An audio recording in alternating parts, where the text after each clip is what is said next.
সোমবার থেকে শুরু হওয়া তুষারপাত তীব্র আকার ধারণ করেছে ইউরোপ জুড়ে।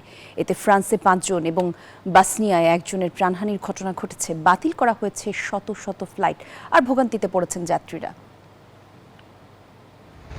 শীতল আবহাওয়া ও ভারী বৃষ্টিতে আইফেল টাওয়ারের আশপাশ তুষারের আবরণে ঢাকা পড়ে। প্যারিসের রাস্তাগুলো ঢেকে যায় সাদা রঙে। ঘটে প্রাণহানির ঘটনা। এতে শহর জুড়ে জারি করা হয় সতর্কতা। পোল্যান্ডে তুষারপাতের কারণে তৈরি হয় তীব্র যানজট। শীতল আবহাওয়ার মধ্যে গাড়িতে আটকা পড়েন শত শত যাত্রী। তুষারপাতের ফলে শত শত ফ্লাইট বাতিল করা হয় নেদারল্যান্ডে। শুধু আমস্টারডাম বিমানবন্দরে বাতিল করা হয়েছে 400-র বেশি ফ্লাইট। স্থগিত করা হয়েছে দেশটির অভ্যন্তরীণ রেল পরিষেবা। এ সময় যাত্রীদের অনেকে হতাশা নিয়ে ফ্লাইট বোর্ডগুলো বারবার দেখছিলেন। এই পরিস্থিতি বিশৃঙ্খল, বিরক্তিকর ও হতাশাজনক। আমার কাছে কোনো ধরনের তথ্য নেই।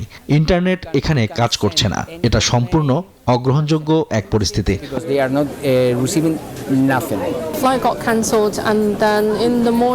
আমি লিথুনিয়া থেকে আমস্টারডাম এসেছি।